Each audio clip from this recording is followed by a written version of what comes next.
so excited to be with you guys today. Thank you so much for having me. It's so great to get out of the chilly weather in Utah and come down into paradise. So it's awesome. I finished high school in Las Vegas, so I lived in the desert for a bit, and so it's awesome. I brought enough lotion to make sure that we're not like cracking all over the place. You guys know what the drill is, right? So it's great to be here. Cool new campus. This is the first year that you guys are here. Wow, what do you think of the high rise and the whole like downtown? You don't know any different, I guess, right? You're like school. It could be anywhere. The whiteboards make it feel like a classroom. But Yeah. If you look out the window, you're like, this is a classroom. Yeah, so awesome. Like their brief suitcases, and they're going because there's like a law firm in this building too. You're like, oh, okay, yeah, school's in here. School, yeah, it's so awesome. Well, all part of the experience, right? So I believe that the secrets for a thriving business are found in a taco shop. And even better than that, I believe that the opportunity for us to change the world is also found in a taco shop. And we're going to talk a little bit about exactly what in the world I mean by that. Are you guys, I like to think of Monday as pre-Taco Tuesday. So any other big taco fans out there? Yeah? Okay, oh yeah, all hands almost go up. What's going on over here? You don't like tacos? What? Okay, well, we'll see what we can do about that. Well, There's still time to go. There's still time. Baby steps. Yeah, exactly. So where are some of your favorite spots here in Phoenix? I'm just curious. Tacos, tequila, and whiskey. Tacos, tequila, and whiskey. Okay, I've heard about that. I've heard of that one. Okay, other spots? Taco Guild is pretty good. Which one? Taco Guild? Yeah. Okay, yeah, I've also heard of that one. There's a place called La Santísima right here on McDowell. La Santísima? Okay. That's the one. Yeah, I've been to La Santísima in Flagstaff, actually. But I think there's a, what's that? Chihuas. Chihuas. I just went there for lunch today. They have great frijoles charros, which are good. Any other recommendations? There's one called Joyride Tacos. Joyride. Yeah, it's on Central. Okay. It's to Tostino's. Cool. I think Blanco is like north, is in Scottsdale, Blanco. Worth I it? think is what it's Worth the called. drive? Yeah. Okay. It's like 25. Hey, we'll go the distance for food, right? Okay, so speaking of food, you're already getting a jump start. So I have, please don't open these yet, because I have an activity for us. So I am, actually, I'm sorry, you can open them, just don't eat them yet, because we got to eat them together. One for you. You ready? Oh, perfect. This is going to go great with your lunch. Here you go. Okay, so open them up, and we're going to eat them together. Okay, so just pull one out, and I'm going to watch you. Make sure your technique's on point. That's perfect. Okay, ready? We're all going to eat them at the same time. You guys ready? I need to try and see if I can watch you. Oh, you won the lottery. She just won Doritos right there. The lottery. Okay? You guys ready? Can we eat it imaginary? Yeah. I like this. You're all about like disruptive innovation. I like this. Yeah, it's disruptive innovation. I love it. Okay, ready? She's the devil's advocate. And I like devils too. That's the name of my churro business. Okay, ready? 1, 2, 3. Go for it. Oh, interesting. I don't know if I saw. Oh, you didn't do it yet. No, I did. Oh, you did? But I was Okay. saying both me and her did the same thing. Just a chip quarter. Okay, interesting, right? Okay, so I'm obsessed. Like my friends and family mock me for it to this day, and I want to know if anyone else did it. I didn't see anyone, but I tried to watch everyone. So whenever I eat, every single chip I eat, I look at both sides before I eat it. That was you? See? I knew we were going to be friends. So we'll get you there. Tacos. I'm so excited. Let's go to tacos afterwards. Okay, so I go front and back, and then I make a split-second decision which side I put against my tongue.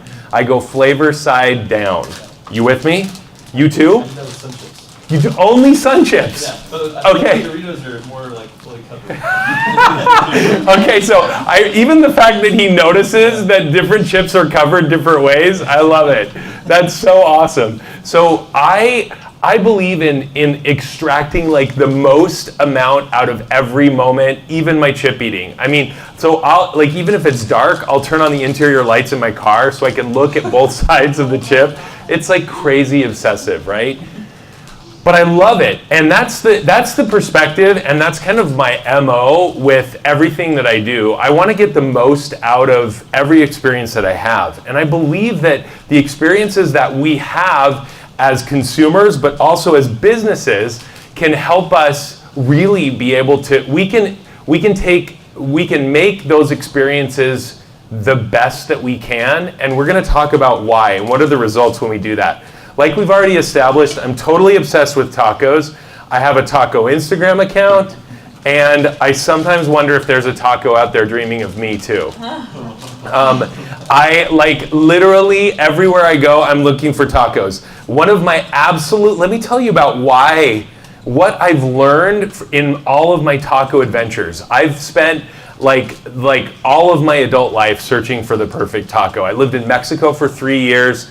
And then I've been countless times to Mexico City. I've taken hundreds of friends, family, business executives on taco tours to Mexico City. I do taco tours in LA, in DC, in Utah. So we're actually planning a national taco tour for next year in 2020.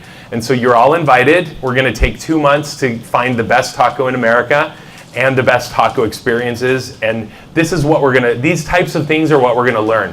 One of my favorite experiences is in East LA. Wait, you're from San Diego. Anyone been to East LA or familiar with it? Okay, awesome. This is El Pecas, a taco truck right on the intersection of where the 60, the 10, and the 5 freeways meet. In an obscure car wash. This is late at night, police sirens going all night long, right? It's just like home sweet home. In this particular instance, I hadn't been there in 6 months. And so I walk up to this window right here, and Ernesto greets me. He says, "Scott, where you been for the past 6 months? Do you want your tacos al pastor the way you always like them? Extra crispy with extra pineapple?" And I'm like, holy cow. I looked around, I'm like, I thought I was being punked, right? I'm like, how does this guy remember me? They have thousands of people that come by all the time. How does he remember me, my name, let alone like what I like to get, that extra crispy and extra pineapple. And then he genuinely wants to deliver that to me. He genuinely wants me to have like the best taco experience in that moment. Now, is the extra crispy, extra pineapple, it also kind of requires a little bit more effort on the side of his team, operationally, right? Who's in operations, or who's studying operations? A couple of you? Okay, yeah. These are some extra effort things that have to happen, but he gladly offered them up to me. As a result of this, I have literally told thousands of people about this story. I posted about it. I think that what do you guys notice about that? There's some simple things that he did that made me feel like $1 million, but also will keep me telling people about it and make me loyal to El Pecas. What are you noticing in that experience? What did you notice in that experience that really stand out to you? Simple things that he did. Yeah. You demonstrated that he understands you. Yeah. Like you purchased X. He knows me, right? That's what Scott wants. Yeah. Consumer of mine, so I want Scott to be happy. Yeah, all of that was communicated, right? His desire for me to be happy, yes. When he was serving you the tacos previously, he didn't just think about serving you the food and saying, oh, the food's good, he'll come back. He made it a point to understand what you like about the food. Oh, so yeah. that if there was something wrong, he could fix it. And Yeah. the next time, he was able to use that information to build a connection. Yep, absolutely. Let me contrast that super briefly. This is really fresh. I just went to Chiwa's, right? I love their food. I love their flavor. The cheese wasn't melted on my tacos when I got them, just minutes ago, literally minutes ago. And so I asked them, I said, oh, is it possible for you to melt the cheese? And they're like, oh, they like acted all put out, right? How does that make you feel as a customer? Awful. Well, yeah, what's that? Sorry, it makes you feel awful, and Like an inconvenience. you're totally being an inconvenience. I'm like, exactly. I'm like, I'm so sorry. Like, can you maybe melt it a little bit more? And then they acted all put out. So total contrast to what you just said, right? And because of that, will I recommend Chiwas as much as I would recommend El Pecas? Like, I'm like actively going out and telling the world about El Pecas because they make you feel like a VIP. They make you feel like $1 million. What else did you notice about my really brief interaction with Ernesto? Anything else? Little things that he did? He called you by your name. He remembered my name. Isn't our name gold? When we hear our name, like it could be a crazy airport. You guys are well-traveled. You're in a crazy airport, super loud, super noisy, but someone calls your name over the loudspeaker and you're like, what? Right? You hear it, it's gold. What else? I'm gonna say the name. Name, yeah.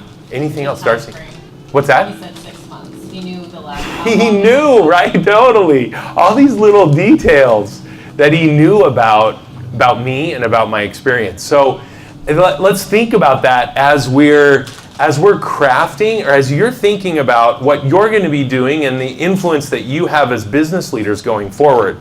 I said this at the very beginning. I truly believe that businesses have the opportunity to change the world.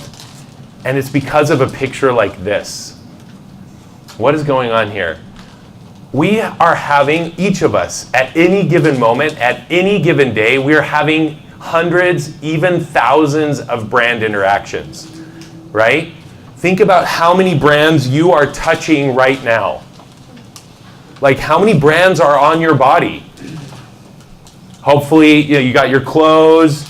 Hopefully, you put on deodorant. Like different, like whatever grooming products you use during the day. You're looking at everyone else's brands, right? You've got Doritos going on. What are some of the favorite brands that you are experiencing right now? Thunderbird. Thunderbird! Oh, dude, where's my cowbell? We have a cowbell when we do churros, and sometimes when I do this, we have churros at a presentation. And when someone does something like an amazing answer, I always ring the cowbell, and I don't have my cowbell. I'm sorry. Virtual cowbell to you. Yes, Thunderbird. What else? What are some of your favorite brands? Apple? Okay. Is it in your pocket? Where is it? Very close. Just don't let it too far away, right? Apple. Any other favorite brands? Doritos. Doritos. Okay, awesome. So we are making brand decisions based on we are making decisions about where we spend our time, where we spend our money, what we share with people online, all based on how we feel about these brands. Actually, a McKinsey report said that 70% of all of our purchase decisions are based on how we feel. That's a lot. That's a heavy percentage based on simply how we feel about a brand. Anyone familiar with Seth Godin? Marketing guru, another bald guy. Yes, he has said that we are now in a relationship economy. We're moving away from this like information age, and we're kind of coming full swing back to. That's why you see the rise in like the popularity of farmers markets, of people even going to be farmers, and to have interesting and building interesting relationships with each other, and businesses wanting to connect with us personally. It's because we're now in this like what people are calling H2H, or human to human connection. Instead of B2B, B2C, this is about H2H, a new relationship economy that we're in. And let me tell you something. a little bit personal. About 6 months ago, my father suffered a really severe stroke. I just stopped by in Las Vegas before coming here to see him. He's now living in a nursing home. The left side of his body does not have any motion. He can't move the left side of his body, and his cognitive ability is pretty impaired. About 6 months ago, when he was still in the hospital and looking to be transferred to a nursing home, I talked to one of the insurance providers over the phone. And she was talking to me about the transfer of my dad from one facility to another. And she said, you know what, there's an open bed in this facility, an open bed here, and she said, well, we can transfer your bed from the hospital to this nursing home. And I said, I'm sorry, you can transfer my bed from the hospital to the nursing home? And she said, well, yeah, your bed needs to be transferred from here to there. And I said, whoa, wait a second. I said, this is my father. This is a human being that you're talking about. Can you please never again refer to my dad as an inanimate object?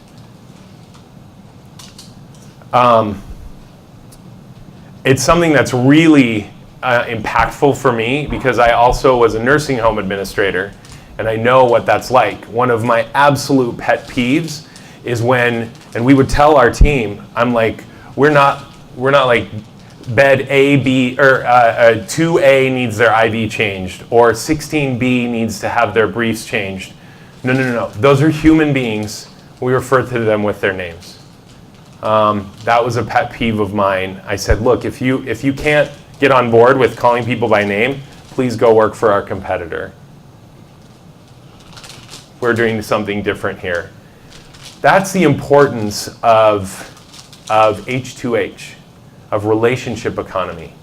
We are, no matter where we go with intelligence and AI and bots and everything else that we're doing, we are still human beings dealing with human beings. Human beings are making those decisions, and the businesses that are recognizing that are the ones that are winning. They're using the technology to enable a stronger, more meaningful connection. Let me give you just a brief example here about what I mean in a very, this was fairly recent, a couple months ago. I run a gourmet churro business. We do catering in Utah, all you can eat mini churros. They're just little guys. We fill them with happiness, dulce de leche, Nutella, sweet cream, and whatever you want. And they're really delicious. So we get a lot of requests for weddings and corporate events. So read with me from the bottom what happened when a bride said something. After a follow-up, we're like, hey, can we still help you with your wedding? She responds, hi, Camille, I'm no longer getting married and in need of your services. Camille responds, hi, Lauren, I'm so sorry. I've had 2 engagements end, and no, it's not all roses, no matter the circumstances. Hope you are doing well and feeling hopeful about your bright future. Come and get a churro on the house next time you see us somewhere. Just tell them Camille sent you. Lauren responds, thank you, Camille. I will forever be a customer of San Diablo Churros. Crazy simple interaction here. What's going on? What just happened? Explain to me why I share this as an example. Please. I think most people just think of the immediate business interaction, and by that response, it showed that you care about the customer as a person, and that you were empathizing with their current situation, so to speak. Yeah. Go ahead, please. I was just saying, 45 seconds that it took to write that email of empathy resulted in a lifelong customer. Yeah. Yeah. And we don't necessarily even know how she physically replied. Who knows? Maybe I don't know, how that feels. Has anyone had a broken off engagement? I mean, we've all probably had breakups before. They're heart-wrenching, engagements even more so. Please. I was just going to say, her response made it seem like the business wasn't as important to you. It's bringing enjoyment to the ceremony. So her offering, like, just come by for a free churro, like, yeah, you might Yeah. have lost business, but you're still trying to create that relationship. Yeah. So the relationship is more important than you guys. Yeah. The person is more important than the business, right? Please. Well, and she kind of became a person herself instead of just, Mm. the customer service rep, right? Yeah. It's like, I also went through something like this. Like, this is my experience. Yeah. Way for them to meet in the middle. Yeah, that empathy. And you see, like, what's amazing to me is that you see the almost immediate results of the feels that she has, right? Like, thank you, I'll forever be that's not what Camille was going for. Camille just cared. But in turn, Lauren said, gosh, her feelings of like, thank you for being empathetic and that you care about me were translated into, now that's a reflection on us as a company, San Diablo. So all of those wonderful feelings that we have when someone cares, when they're empathetic, they also have amazing business results. You can see these are cited down there at the bottom from Harvard Business Review and McKinsey, et cetera. When customers have a positive CX or positive customer experience, you can expect them to spend 140% more. Revenues go up 15%. Costs go down 20%. Loyalty and happiness both skyrocket. So there are some, aside from us feeling like really moved emotionally, like, oh, that's really nice, and we all want to feel that, there are some really tangible business results. Any fans of, is Trader Joe's in Phoenix? Mm-hmm. Okay. Oh, yeah. Okay. You're like, yes, we go. Who's a big fan? Plantain chips, anyone? I mean, it's like so good. Oh, you're a fan? Oh, congratulations! I'm so happy. We found common ground. Okay, finally. Okay, so I want to tell you about an experience I had in Salt Lake with Trader Joe's. I'm at the aisle, and I see these like coconut crispy black sesame something, and I'm like, pick it up. I've never seen it before, and I'm reading the ingredients on the back. I'm like, this looks good. Alec, standing about 5 feet next to me, is stocking the shelves, probably with plantain chips. He's stocking the shelves, and he like leans over. He's like, hey, have you had those before? I said, no. He's like, open it up and give them a try. I'm like, okay. So I rip open the bag. I try the coconut crispy magic whatever, and I eat them. I'm like, man, these are really good. He's like, oh, here, I can take that for you, and if you want to grab it, and he grabs some more bags or whatever. So I grab 2 bags, and I go to purchase them. I'm like, wow, that was so nice, right? As I'm going to walk to the cashier to purchase the coconut surprises, I'm walking there. The manager passes me. He comes up to Alec, and he's like, hey, Alec, one of our customers just got a flat tire. Could you go help her change her tire? He's like, oh yeah, absolutely. I'm like, who is this guy? I'm like, does he have family members? Can we hire him at all of our places of employment? I mean, this guy's amazing, right? So I buy my stuff, and I'm walking out. I pass by the manager. I said, don't ever, that guy's gold. Don't ever lose him. And so I'm that psycho, obsessed guy. I follow Alec out to the parking lot because I want to see what's going on, right? Because I tell people about brand experience, and so I want to know what this is all about. I want to see him in action. And so this is what I find. There he is, changing the tire, smile on his face, and I'm like, Alec, what is this all about? Like, why are you doing this? He's like, oh, this is just what we do. This is just what we do at Trader Joe's. Does Trader Joe's change car tires? Is changing a car tire in his job description? I mean, I don't know. I can't confirm whether or not that is true. Maybe it is. I wouldn't put it past Trader Joe's. But tell me what's going on here. Why do I share this experience? What stands out to you about what just happened with Alec? Creating brand loyalty with the customer by providing a level of experience. Yeah. How did he do that, though? He did it in a couple different instances, right? One with me, and then one with the owner of this car. I mean, I've had these experiences all the time. They even carry sometimes Your stuff to the for me to the yeah, car, yeah, and without even I asking. yeah. I think they're genuine about it Mm. as well. Like it's not. You're not a burden. Yeah. Like they enjoy. It's like a Like, community, you feel like they're- you belong to. Yeah. I think you can tell when it's genuine. Yeah. When it's not one that's not like authentic, right? Like they genuinely do want to help you. Yeah. I mean, you can't fake that smile, right? What were you going to say, Darcy, and then I was gonna say that Quinn. like, their brands or their products aren't like what you would typically see at your Fry's grocery store, so most people are probably curious as to what they're getting. So Yeah. by offering a sample, that just made it more reassuring as a customer that you are getting what you want. and that he understands that, right? Like, and it, apparently everyone at every level then understands that. If he's a stalker on the shelves, STOCKER, right? Not the other kind. But go ahead, Quinn. So I think key piece is bringing in the type of people that are like Alex, that kind of have that sort of Right. personality. Yeah. They want to help, cheer Yeah. people going, but then also empowering those people to make those decisions. Like say to you, hey, he's the stock boy. Yeah. I mean, typically kind of lowest man on the totem pole, probably Right. in most grocery stores, but empowering him to lean over to any given customer and say, oh yeah, just open that up and try something. Totally. You love that. Proactive, right? Yeah. Proactive. It tells you a lot about their internal culture, right? What they're trained on, who they hire, what types of processes they're setting, what their mission and values are, how they train people on all of that. So, you think that's good? So, I finished this presentation at another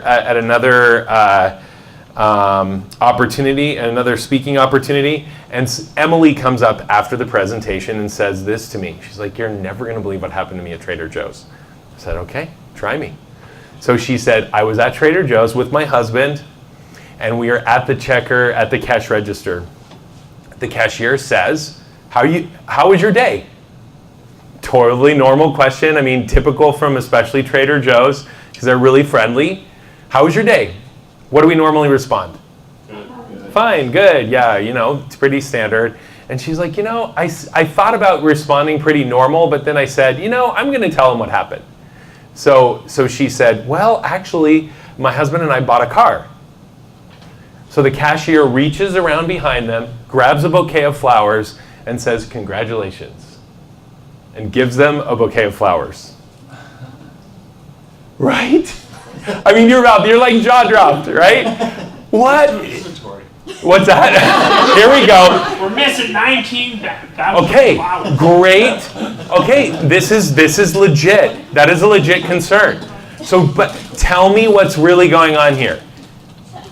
So we have this concern about like inventory and whatever, all these pulling differently, but what just happened in that instance? You lost a bouquet of flowers, but you just gained a loyal customer for the next God knows how many years. Right? They're gonna spend more money. One loyal customer that happens to have how many followers on Instagram? I would say 24,000. 24,000 followers. She posted this after her experience. There's the bouquet of flowers. Good thing she got a pedicure that day, right? She posted her bouquet of flowers. 24,000 people. I've also shared this story with thousands of people as well. And you may also maybe now share this story. I mean, it's such a nice story. It's super quick. You get it. What else happened here? What else did they do? What does it tell you about Trader Joe's? Yes. I'm assuming that they put out some inventory to give away. I'm just saying, like that's what I Okay, would do. that's actually That's real. how you maintain inventory. Or at least maybe in their pricing model, Yeah. they price things out knowing that they are empowering all of their team across stores all in America to be able to do things like this, right? So it's all part of their business model. Very good point. Yeah. They're prioritizing the human-to-human connection. Anything else? Yeah. So powerful. Yes. I think it was a year ago in Albany. They pretty much knew me because I'm a regular customer, so Yeah. one time, like, I was debating to get this new dark chocolate. Like, I was like, maybe not. And then I was like, you can put it away. But she still ended up putting it in. And then at the end, when I was walking out, I didn't realize that she was like, enjoy the chocolate. And I was like, what? And I didn't Yeah. get the bill. It wasn't even there. She just gifted it to you. Brilliant. Yeah, it's normal, yeah. So what are the C-suite team doing in Monrovia, California when they hear about things like this? Like, I envision them like doing cartwheels down the hallway. Like, they're so happy that these types of things are happening, that like chocolate is being gifted, and so it surprises and delights you, and you're just like, oh my gosh, wow, that's so nice. Not on my receipt. Oh wow, so kind. Why are those leaders excited? Why are they happy, even though they may be losing inventory? Well, in this case, that's for by coincidence. You actually get free marketing, so there's like word of mouth. Oh yeah, yeah. And I mean, what's so interesting is that you bring up stories like this, and you guys are all probably thinking about other positive experiences you've had at Trader Joe's that then just reinforces how you feel. And so you're gonna go. Are you gonna travel extra distance? How many grocery stores are you gonna pass between here and Trader Joe's to get to your Trader Joe's? A lot, right? And you're again go the distance for food, right? Yeah. I think with C-suites and whatnot, they obviously you're a grocery store. You're getting the food Yeah. done, but I feel like when you're at that level, you're more concerned about how you're making people feel as opposed to just kind of the what and the how as opposed Yep. to the why. Like Yep. the why is a bigger thing than the, it's like, why do you go to Trader Joe's? Because I feel loved, I feel respected, I feel like I'm Yeah. going above and beyond as opposed to, I gotta get bananas. It's so true. And let me just tell you, so on this search for the perfect taco, I'm in the process of launching a web video series called Taco Incidents, where I'm interviewing CEOs about how they've crafted extraordinary brand experience over tacos. So we just have conversations while we're eating tacos at different taco places all the time. I've filmed 20 episodes so far. They're not out yet. They will be out very, very soon. But I'll tell you what I've learned. One of the biggest lessons I've learned in all of those 20 interviews, from everyone from the CEO of Stance Socks to like the largest pest control company in America to like everyone in between. Without them colluding at all, they've all said in different words pretty much what you just said. That they are all about adding value, meaning, and really connecting with people in meaningful ways in their lives. And the vehicle, it just happens to be pest control. It happens to be socks. It happens to be electric bikes, or whatever it is that your business is doing. All of these visionary and exemplary CEOs had shared that commonality, was that they were more concerned about connecting with people and adding meaning to their lives and value to their lives than they were about like just making another dollar. Like for them, there was more at stake here than just making money. It was about legacy. It was about meaning and adding value to people's lives. So really, this is all about the little things on both ends of the spectrum that make a big difference. Little things like even this, these are like molten black beans. This is in a little place in Tepoztlan in Mexico. I can even almost hear the sizzle right now. So it's little things that make a huge difference. A recent study came out that 80% of CEOs believe they are crushing the customer experience. They think 80% think they're just like nailing it. They have this amazing customer experience. When in reality, only 8% of their customers agree. Huge gap, right? Why is this happening? Why this disconnect? Yes? I think that when CEOs look at the customer experience, they're comparing it with the industry. Like for instance, if I were to say Blockbuster, it was very normal. Blockbuster, you go there and you rent a movie, and maybe the customer experience doesn't really matter because you're renting a movie, right? So Blockbuster chilled on that for a long period of time. Then Netflix came and said, actually, we want our customers to be able to just, open up their laptop and have it be super convenient. So for them, the normal experience of renting a movie was something that they felt like, oh, everyone's used to this aspect. And so they weren't trying to do anything different because there was a baseline. Okay, amazing. Yeah, they were just kind of looking at from their own perspective, right, and their own industry. Yeah. Why else do you think there's this huge discrepancy? Please. I think it's very different when you have these C-suite, very outcome-focused and visionary people. They're the ones that have that vision, but then if you trickle it down to the people that are actually giving that experience, they might just be there to get their paycheck and they don't really have that overall vision. So I feel like there's a disconnect sometimes that it trickles down as, you know, your front desk and then your manager, and like especially hotels, like I'm a hospitality background. From the front desk as an agent, it sucks because you're getting yelled at by people all the time. So I'm going to be less likely to be like, this is the best, whatever, as opposed to the, you know, maybe regional director of Marriott that's like, this is what we're living for. I see the pluses, like, do you know what I mean? So there's a disconnect as a trickle down. Yeah, absolutely. It gets lost in all the layers, right? Yeah, just going on when she said, I think CEOs just, the customer-facing experience, they don't experience that. They just plan. They're so far away, right? Yeah. Yeah.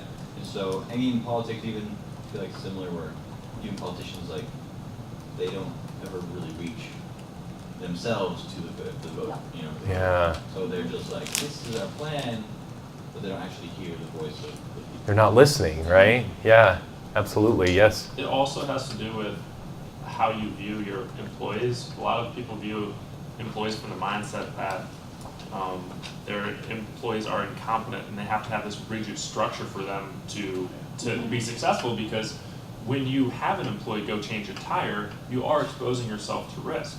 You know, like liability, for instance, right?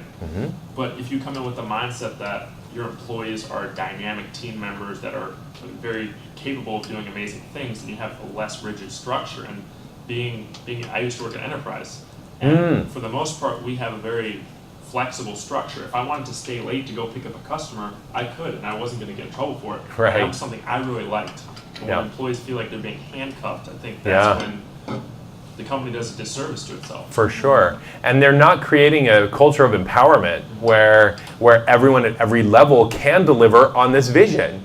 You know, like that, and so there can be a myriad of reasons why there's a huge disconnect here. From my perspective, I see this as like big doors that open up to huge opportunity. Because what this tells me is that customers have such a low expectation. Like, wouldn't you say that the vast majority of the customer experiences that you have are either mediocre or bad? Do you have, like, how many would you say are like stellar, exceptional, extraordinary? Like, we think of a couple of places, and they're the ones that kind of always come up in conversation, right? They're like Apple or Trader Joe's or Zappos or Disney, right? There's these handful of companies. So what I found in my study, and I've been a voracious student of customer and brand experience. When I the first nursing home that I ran in Southern California in the Pasadena area, when we took it over, it was bankrupt. So we had 200 direct competitors within a 20-mile radius. And so we had no money, and we had to do something to stand out. And I was like, gosh, well, you know, we have a really great mission statement. We have really great values that we frame. Like you said, you know, as a leadership, we frame and we put it up and we say that here's our big vision of what we want to do. But I'm like, how can we really bring this to life? How can we make sure that at every level of our organization, from the janitor to the CEO of our nursing home, how can we make sure that everyone's on board? What do we need to do to make that happen? So that I was thinking, gosh, I don't have any money to put into marketing to stand out among all these 200 other competitors, but what if we had an experience that was so amazing, that was so different than everything else that people experience in a nursing home, that the doctors are talking about us at the hospital. Family members, when they're going back to the hospital, they're talking about us. The residents themselves, the nurses, our team, they're talking to their other CNAs and nurses at another facility, and they're like, oh my gosh, well, our facility is different, and this is what we're doing, et cetera, et cetera. So that's when I started to think, oh my gosh, what have these other companies unlocked that we could do here?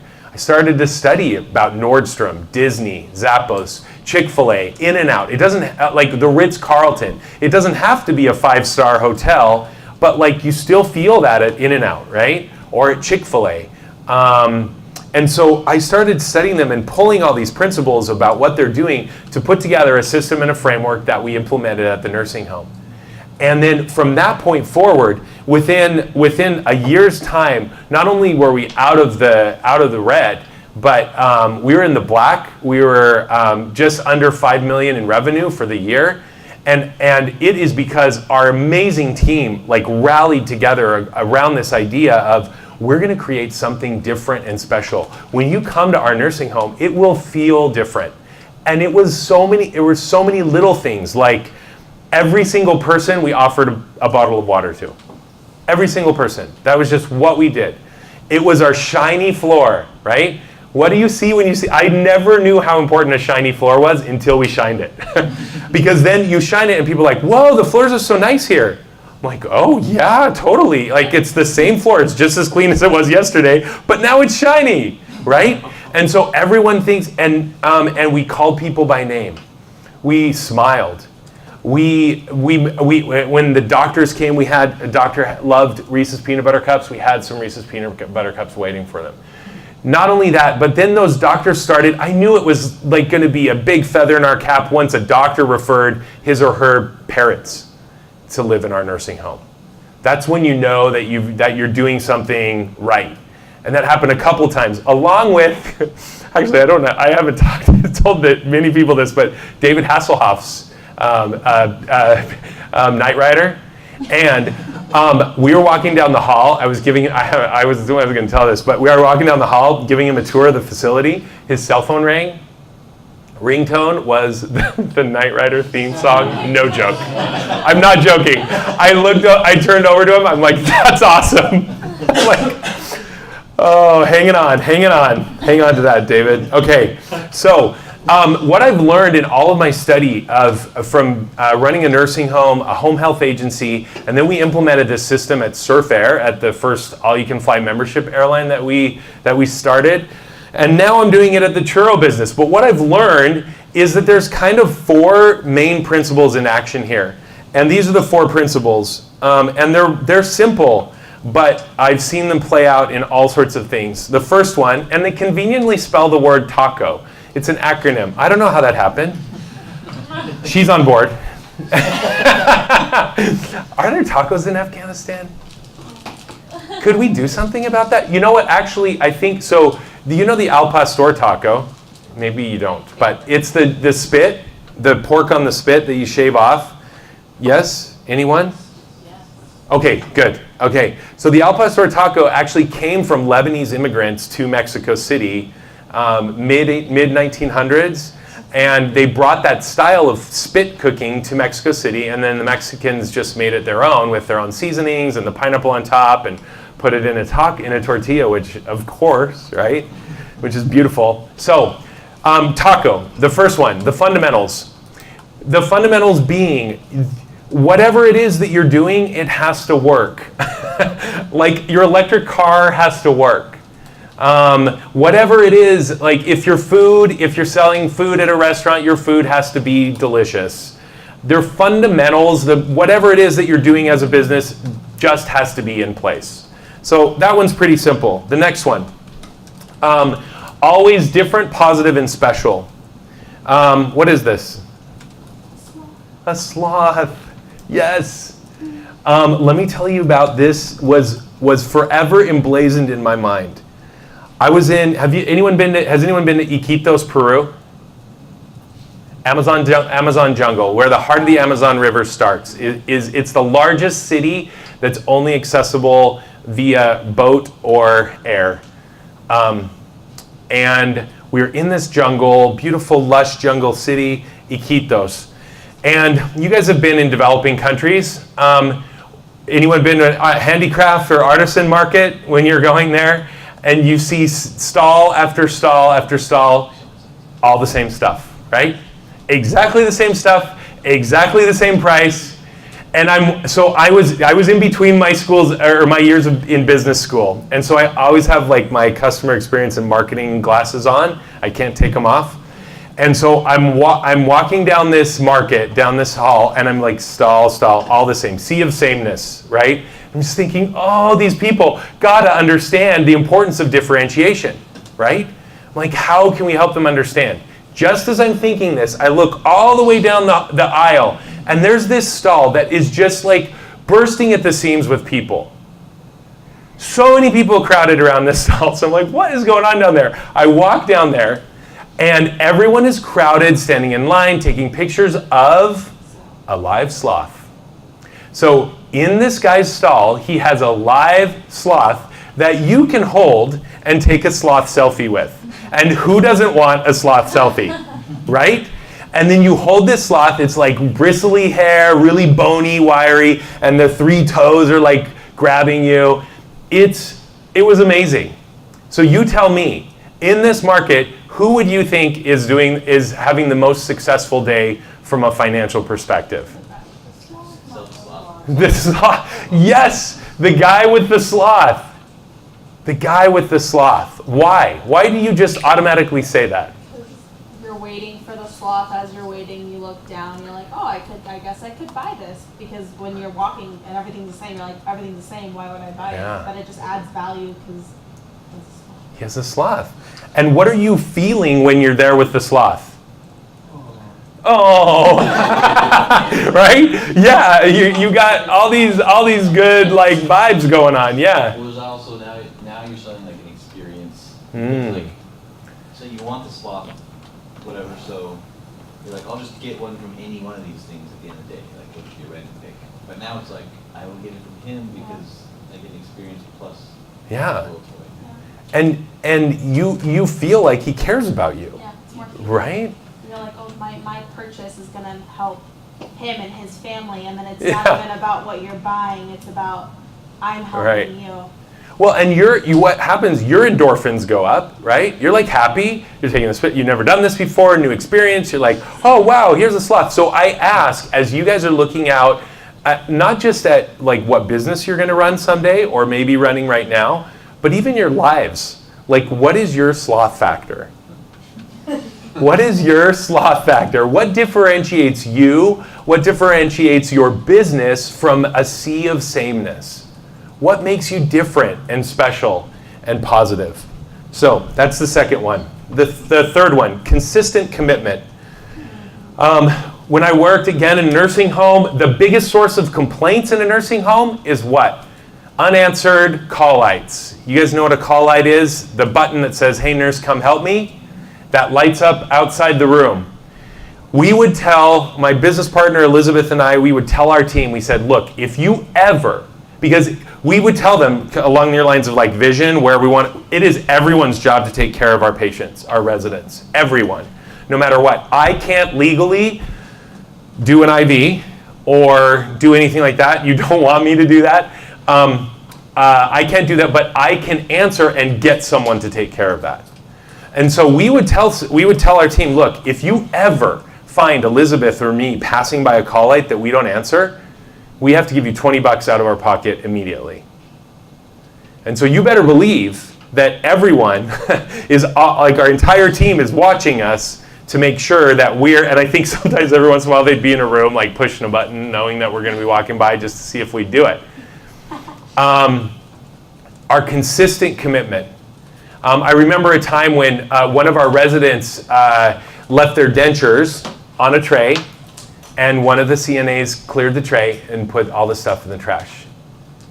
So what is our director of nursing, Elizabeth, who is basically like the first lady of Guatemala. I mean, she like literally is dressed to the nines every day, heels, everything. I mean, so she's out there. I'm like, you guys, where's Elizabeth? And one of the CNAs comes up to me and she says, well, so you know, we couldn't find someone's dentures. We think they're in the trash, and so she's out looking in the trash.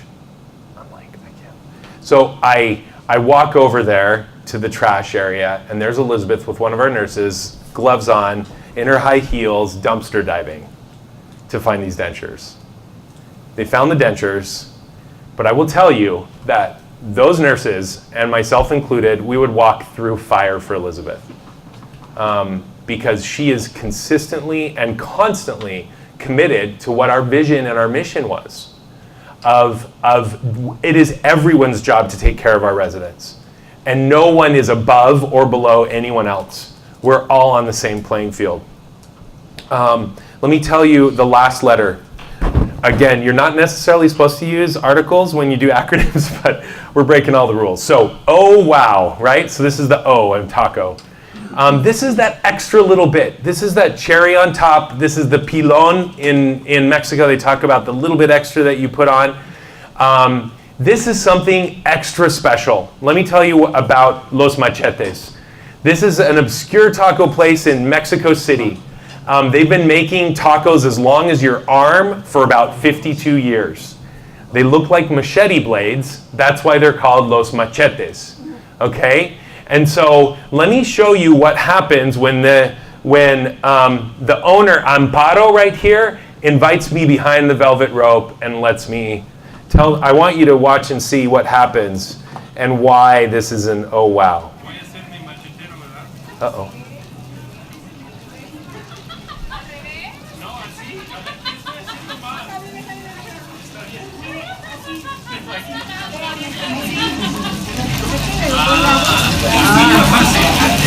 Cuando está de este lado, igual es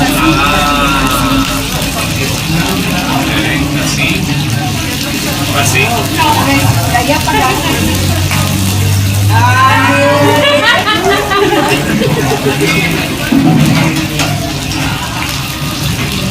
Ay, pobrecito machete.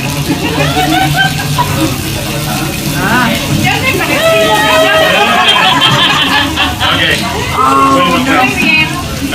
Okay, what is going on here? Why is this a wow? Please. Because the guy in charge is trying to see what the experience is for the employees and stepping in and doing the same thing that they're doing to show that he's not above it and that you're all part of one team. Yeah, I'm not quite sure I know what you mean. What do you, the guy that's in charge, like someone that, so she's the owner on the left. Okay. Well, I mean, I would just say that you're trying to engage with them over the same, you're taking an interest in the business would be one way of putting it. That me as a customer, Yeah. that I'm taking an interest in what they're doing. Yeah, absolutely. And what did they then, they saw that I was totally into tacos. And so then how did they make this experience special for me? They taught you how to flip the machete. Right? Yeah. You have to kind of participate in the product. Yeah. Beyond just eating it. But like, Right. You know, I prepared it. I kind of been on the other, like, Yeah. you're saying, I've been on the other side of the grill. Yeah, exactly. I can say that I've done it, right? Yeah. Totally. And then just adding on to Justin's point, it's like you grow an appreciation for the entire business as a whole and just kind of their fundamentals of kind of going all the way back. Because even after you were flipping it, she was kind of like imitating like what you were doing. But you were flipping it like this and they were doing Right, it like right. this. But she also got joy out of it. So it's not just about you anymore. It's about the business and like what she's doing Yeah. to make your experience better. And it's like a Yeah. mutual endorphin high. Totally. That's exactly right. An endorphin high. I love that. Well, yeah, it actually kind of also brings a different dynamic to her team. Because like, you can see they were all like, look at this white guy. Like, this is awesome. So like, they get a laugh out of it. They get kind of like, Yeah. experience this moment of like, Yeah. cool, like He's trying it and messing up, throwing meat all over the place, right? Yeah, this is an experience that I will never forget, and it's something that, I mean, obviously we can't do this with every business, right? If you're a heart surgeon, please don't invite me to like slice anything. You don't want, it doesn't necessarily work with every business, but the mentality though is, how do we involve someone in our brand? How do we make them part of what we're doing? And anyway, we're up against the time here, and I want to leave you with a couple. So those are actually, I have them right here. I want to leave you with a couple of handouts that may help you when you're running your own business, when you're, whether it's right now or in the future, thank you. The 4 things on the left side are the principles that we were just talking about. And that's one thing that I suggest, and it would like bring me such immense joy if all of us became like crazy obsessed with customer experience everywhere we go. Because if we are that way, and if we can all inspire the next generation of business leaders to embrace the power of customer experience to help us thrive, the world will be a better place. We're living in a world where self-worth is in the dumps. Suicide rates are the highest they've ever been. There's a lot of depression going on. Lots of really negative human emotions are out there right now. Because of the thousands of brand interactions we have every day, imagine the influence that you can have as business leaders to help people feel special, to help people feel like you care about them. Have you ever, I'll finish with this story. Have any of you read any of Brené Brown's work? Wonderful, Daring Greatly. She tells a story in there. She talks about the power of vulnerability. And one of the stories that she tells in there is how important it is for us to connect human to human. She has a personal mantra to never be on the phone when she's in front of like a bank teller or a cashier or any service person that is helping her. I'm kind of guilty of that sometimes, right? Or the call comes right when you're in the middle of something, which is what happened to her. So she was at a drive-through. She saw that her phone rang. She put in her order and she was driving up. So she saw that her phone rang. It was her child's elementary school. So she's like, I gotta take this. I don't know if it's like something's wrong, it's emergency, whatever. So she took the call. As she's on the phone, she continues driving up and lands right in front of the drive-in window, starts the transaction, right? Starts the transaction. She finishes up the phone call, hangs it up, and turns to the girl that's there, and she says, oh my gosh, I'm so sorry. I'm not on the phone when I'm in front of another person, so I really apologize. And she's like, here's my card, whatever, but put her phone away. She looked up, and the girl was crying. And the girl said, you are the first person, I've been here for hours. You're the first person that's looked me in the eye, that's acknowledged that I was even another human being. She said, I might as well have been a robot working. Thank you.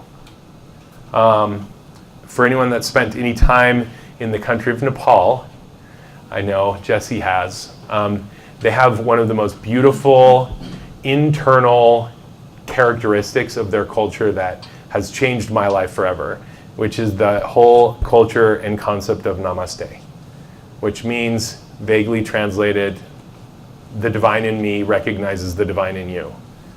We are all human beings with beautiful, divinely appointed characteristics that the sooner we recognize that and restore the humanity back into the business interaction and not have it be just a transaction.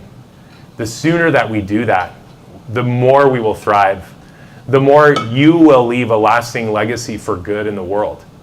And that's what this is all about. I want to end with, I know we're over, I want to end with one quick story. So many great examples. But I want to tell you about one of my favorite places in Tijuana, taco place. This is right across from the Hipódromo, the racetrack there. And have you been there? You've been to TJ, right? Yeah. I went to this place, had some just terrific tacos. Just really great. And I finished my first round. I'm going up for round 2. And I say, can you please make those tacos exactly like you did before? They were so good. And he said, no. I'm like, okay. He's like, I'm going to make them even better. And that's what this is about. It's about us creating businesses that are even better than what they currently are. Interactions that are not just transactions, but are interactions that inspire. And that's how I truly believe that we can change the world. So I know we've gone over time, but it's been so wonderful to be with you guys. Thank you so much for your time.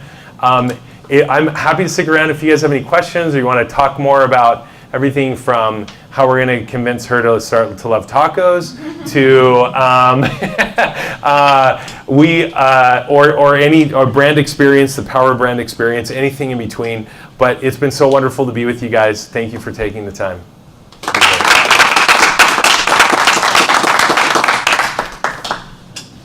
Also, tomorrow. Oh yeah, thank you. So tomorrow, we're actually, remember how I mentioned we're doing the National Taco Tour? So we're kicking off our taco R&D tomorrow in Phoenix. I mean, life is taco R&D, so that's that. But we're doing it officially tomorrow. We're running a contest right now on Search for the Perfect Taco on the Instagram account for free tacos tomorrow night at Taco Cello. If you guys have been there, it's just a couple blocks actually down the road. We're going to have free tacos for 2 people, and all the details are on our post there about Phoenix. So we'll be doing a bunch of these throughout the year as we lead up to the taco tour. So yes? Yeah, I was just going to say, like, you guys need to get on that, because I think I have like 1/3 of all the voting right now. Yeah, So me and I Tommy feel are probably gonna win. Yeah, like we're like 2/3 of the market right now, so you guys want to get on that. I love it. That's so awesome. This is the post. Search for the perfect taco. Yeah, just go to that post right there. Tagging your friends in the post, and That's all you have to do. And you guys, please connect with me. I'm on LinkedIn, Scott Craig Porter. So if there's ever anything I can do to help you in your careers, or if you want to chat about like brand experience or share with me other favorite taco recommendations, I'm always open. So again, thank you so much for your time.